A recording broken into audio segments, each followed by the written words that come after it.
Have you ever helped someone rise, only to watch them use your own hands to push you down? That's exactly what happened to me. I thought I was helping my best friend win her dream job. But instead, I was teaching her how to steal mine. One week, I was the office favorite. The future of the company, they said. The next week, I was invisible. Because the person I trusted most walked into the boardroom with my ideas, my words, and my promotion. They all thought she'd earned it. But what they didn't know was that karma doesn't need permission to enter.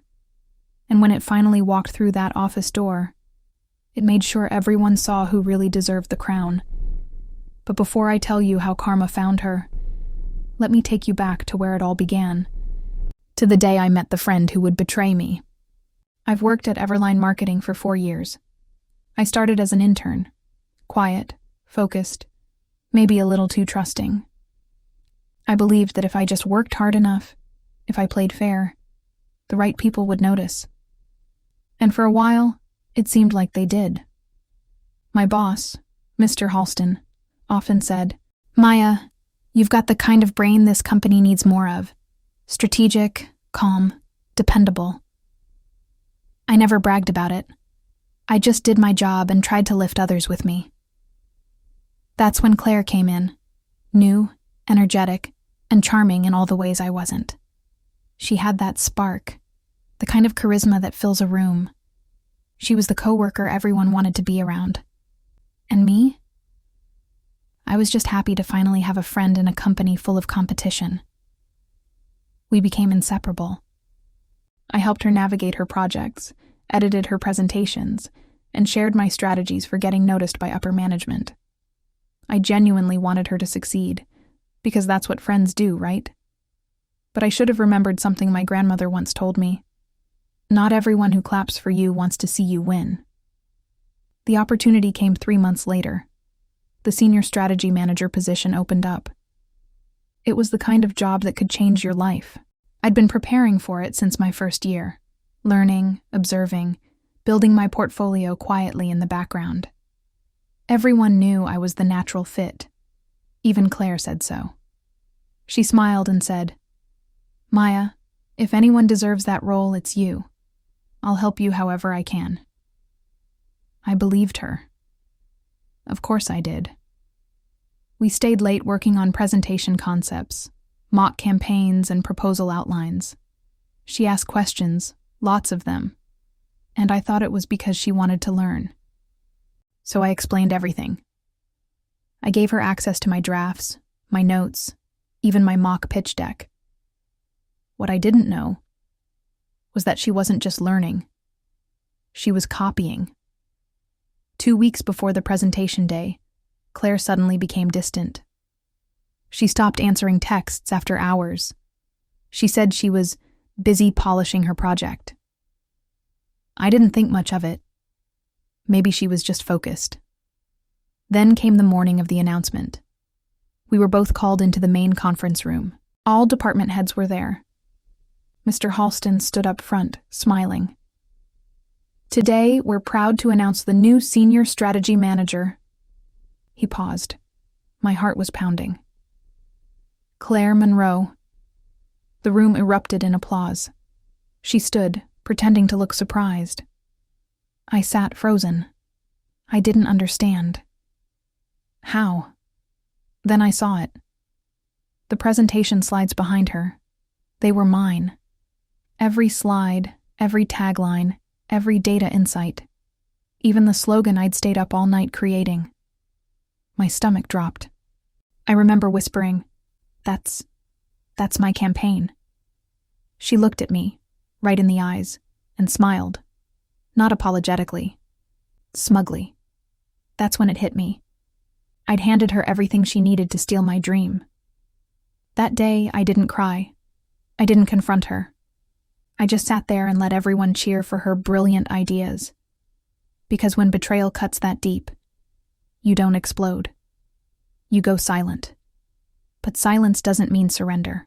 Because what she didn't know was that I'd kept something she didn't. Something that would expose everything. At exactly the right time. What would you have done if your best friend stole your dream job? Would you confront her? Or wait for karma to handle it? Comment below and tell me how you'd play it. The days after Claire's promotion were quiet. Too quiet. She strutted around the office like she'd earned it, calling meetings, giving orders, even asking me to support her transition. That stung, but I smiled anyway, because by then, my pain had turned into something sharper. Focus.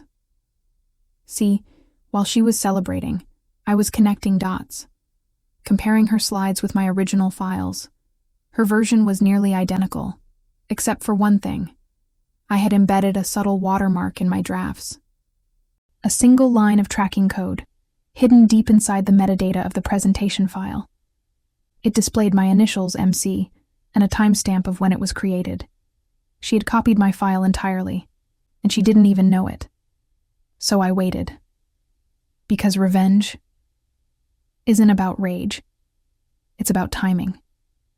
2 weeks later, a high-profile client, Aurora Skincare, hired Everline for $1 million campaign. Claire was chosen to lead it, of course. And guess who she picked as her assistant? Me. She thought I'd just sit quietly behind her, polishing her stolen glory.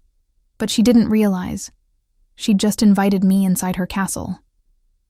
During one of our project reviews, the CEO asked for a demo of the new campaign's framework. Claire, eager to impress, opened her folder. And there it was. My original strategy deck. Except this time, when she clicked Share, something unexpected happened. The watermark I'd coded automatically appeared in the footer. Created by Maya Carter. See, Everline Draft Series. The room went silent. The CEO frowned. Mr. Halston leaned forward. Claire, what is this? She froze. Her hands trembled on the keyboard. I don't know. Maybe a glitch? But I spoke up, calm and collected. No, it's not a glitch. That's my original deck, the one I sent you for review last month. I watched her crumble in real time, the fake confidence, the practiced smile, all of it shattered, and I didn't even have to raise my voice. You know that feeling when justice doesn't shout? It whispers. That was it. The investigation that followed was short. Claire's copied files matched my timestamps exactly. HR confirmed it. She had plagiarized company property. They fired her within a week. No promotion, no farewell party, no sympathy. Just silence. And me? I didn't celebrate. I just walked into my office, my new office, because 2 days later, they offered me the very position she stole. The irony? The same chair she'd bragged about sitting in was now mine. She sent me one final message before leaving. You didn't have to ruin me like that. I didn't reply, because I hadn't ruined her. She'd done that all by herself. Sometimes karma doesn't need your help. It just needs your patience. I learned something through all of this. Not every battle needs to be loud. Some victories happen in silence, when the truth simply reveals itself. If you've ever been betrayed by someone you trusted, a friend, a coworker, maybe even family, remember this. You don't need to fight dirty to win. Let karma do its job. It never misses an address. What do you think? Did Claire get what she deserved? Would you have exposed her sooner? Or waited like I did? Comment below with karma served cold if you think patience was the real revenge. And remember, revenge doesn't always come with fire. Sometimes it walks quietly through the office door and sits down right where betrayal once stood.